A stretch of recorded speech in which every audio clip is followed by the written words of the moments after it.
8 बजे सॉरी, जब आपको सोना है उससे 3 घंटे पहले 100 या 150 ग्राम एक्स्ट्रा वर्जन ऑलिव ऑयल।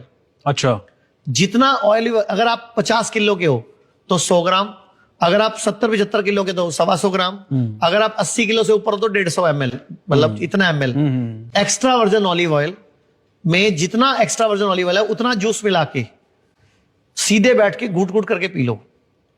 उसके बाद 5 मिनट दाई करवट लेटो और उसके बाद जैसे मर्जी सो जाओ। और सुबह उठ के 50 ml extra version olive oil दोबारा पी लो, जूस मिला के, मतलब फ्रेश जूस, पाइनएप्पल या मौसमी का। और उसके बाद पोटियां लगेंगी आपको। और मैं तो कहूंगा एक आटा छानने की छल्ली ले लो, 15 रुपए की, 10 रुपए की आती है, उसको पोटी वाली सीट पे रख लो। जिस दिन ये करना है उस दिन खाना नहीं खाना, मतलब 6 बजे जब ये करना है शाम को 8 बजे, तो पूरा दिन खाली पेट रहना, सिर्फ जूस और नारियल पानी पीना है, वरना पोटी आएगी। तो पोटी नहीं, अगर आप खाना नहीं खाओगे तो पोटी नहीं आएगी, कचरा आएगा। हाँ। तो आटा छन्ने की जाली रखो और उसके ऊपर पोटी करो, तो आपको दिखेगा कि अंदर से एक हरा, भूरा, गंदा, गहरा, काला, कई तरह के रंगों के गंध निकलेंगे जो आंतों में, लीवर में कई सालों से जमा थे। ओके। लीवर डिटॉक्स का बेस्ट तरीका है धरती पे, और इसको भारत में पॉपुलराइज किया एक नेचुरोपैथी के विशेषज्ञ हैं मुंबई में, डॉक्टर पीयूष सक्सेना। वो 16 साल से इसको पूरे वर्ल्ड में, पूरे भारत में फेमस कर रहे हैं और सैकड़ों पेशेंट ठीक हो चुके हैं। हमारे पास भी, अगर आपने आज सुना हो तो अभी आज ही एक पेशेंट ने बोला, उनके रिकॉर्डिंग भी है, शायद आपके कैमरामैन ने की है, उनके कोई जानने वालों का लीवर फेल हुआ था, डॉक्टर ने ट्रांसप्लांट बताया था, और वो हमारे यहाँ पहुंच गए और 14 दिन रहे हैं। अभी उनको घर गए 20 दिन हो गए हैं और उनको कोई पेट में पानी नहीं भर रहा और उनके सारे सिम्टम अभी नहीं है, भूख भी लग रही है। उनको देख के वो अपना घुटने का इलाज कराने आए। बहुत बढ़िया तरीका बताया। हाँ, दूध वाली चाय किसी को नहीं पीनी चाहिए, जहर है, क्योंकि दूध में कैसीन नाम का प्रोटीन होता है और चाय में फ्लेवोनाइड होता है। जब ये दोनों मिलते हैं तो केमिकल बन जाते हैं। ऐसे ही चाय में एक बहुमूल्य पदार्थ होता है कैटोचीन। अच्छा। और चाय में जब चीनी डालते हैं उसमें फास्फोरस होता है। जब ये दोनों मिलते हैं तो केमिकल, मतलब कार्बन बनता है, तो पेनक्रियास पे कार्बन जमता है, तो उससे भी डायबिटीज होती है। इसके अलावा जोड़ों के दर्द भी चाय में रिस्पॉन्सिबल है उसके लिए। आयुर्वेद में ना बस्तियां दी जाती है कई तरह की। जैसे मान लो आपको वायु रोग है, वात रोग है, आपको गैस बनती है, या आपके जोड़ दर्द है, गठिया है, तो जैसे घुटने में दर्द है तो घुटने पे एक जड़ी बूटियों का विशेष ऑयल पिलाया जाएगा, घुटने को पिला देंगे हम। अच्छा। घुटना पिएगा, उसको सूखेगा अंदर, जानू बस्ती से घुटना ठीक हो जाता है, जो मैंने वीडियो दिखाई, घुटना ठीक हुआ 10 दिन में। हाँ। ऐसे ही गर्दन दर्द है, सर्वाइकल की प्रॉब्लम है, तो ग्रीवा बस्ती से ठीक होता है। अगर यही रीढ़ की हड्डी की प्रॉब्लम है नीचे की, L4 L5 डॉक्टर ने ऑपरेशन बताया, तो कटी वस्ती से ठीक होता है।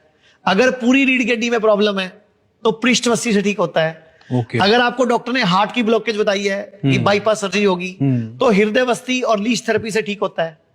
अगर आपको दिमाग की कोई प्रॉब्लम है, नींद नहीं आ रही, डिप्रेशन है, एंजाइटी है, सिजोफ्रेनिया है, तो शिरोधारा से ठीक होता है।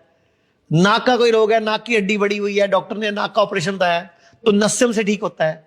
अभी मेरे पास एक पेशेंट आए जिनको कान की यहाँ पे नस दबी हुई है। हाँ। आज ही मेरे पास सोनम बाजवा, जो हीरोइन है पंजाबी फिल्मों हाँ में, जी। उसकी मम्मी का ट्रीटमेंट चल रहा है अभी। ओके। उनका पूरा ये फेस सुन्न है, उनका 2 महीने से ट्रीटमेंट चल रहा है। अभी मैंने उनको एडमिट करने के लिए बोला है जी। तो डॉक्टर बोल रहा है उनकी कान की एक नस सूख गई है। मैंने उनको बोला 7 दिन के हमारे पास आ जाओ। आयुर्वेदिक टेक्निक होती है कर्ण पूरन। ओके। 90% चांस है आपके वो नस ब्लॉकेज खुल जाएगी। Ayurveda is wonderful, Ayurveda is powerful. मतलब लोग बिलीव करें बस। मैं तो कहता हूं भारत के अंदर आयुर्वेद को प्रथम चिकित्सा पद्धति होना चाहिए। अभी भारत में ऑल्टरनेटिव पद्धति है, सेकेंडरी है, वैल्यू नहीं है इसकी। लोग लेट आते हैं हमारे पास, किडनी फेल हो गई, डायलिसिस शुरू हो गया, क्रिएटिनिन बढ़ा, तभी आ जाओ ना। डायलिसिस होने के बाद क्यों आते हो? उस टाइम हमारा डबल ट्रिपल जोर लगता है।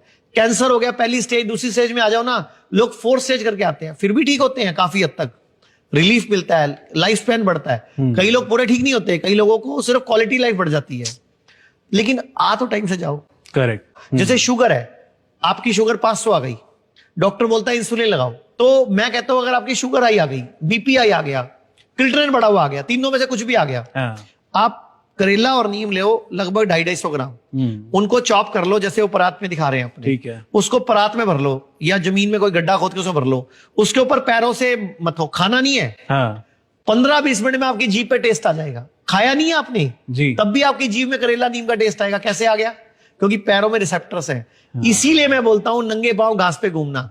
और आपने वो पॉडकास्ट में बोला था कि नंगे पांव घास पे घूमने से आंखों की रोशनी में फर्क नहीं पड़ता। मैंने नहीं बोला था, डॉक्टर ने बोला था। तो डॉक्टर साहब को प्लीज करेक्ट कर दीजिए कि नंगे पांव घास पे घूमना इज साइंटिफिक, ओके। क्योंकि उससे इलेक्ट्रॉन्स मिलते हैं, एनर्जी मिलती है। हाँ। मेरी बॉडी में एनर्जी आ रही है, रिचार्ज हो रही है मेरी बॉडी। और मैं आपको अच्छा एक बात बताऊं, आज आपने जब बाहर झंडा रोहण कर रहे जी, थे, जी, जी, जी। आपने लोगों से एक सवाल पूछा था, मैंने पूछा था, तो आप जी, खड़े थे जी। कि कितने लोगों को नंगे पांव घास से घूमने में आंखों की रोशनी में फायदा हुआ है। जी। कम से कम 25 लोगों ने हाथ उठाया था। करेक्ट। मेरे पास वीडियो अगर आपको चाहिए तो मैं देता हूं, जिन लोगों ने मुंह की लार आंखों में डाल डाल के चश्मा उतरा उनका। जी। अच्छा, मोदी जी की वीडियो जो थी वो आंखों की रोशनी कैसे ठीक हुई? नाभि में तेलम से, पेट का ट्रीटमेंट और आंखों की ट्रीटमेंट से। ओके।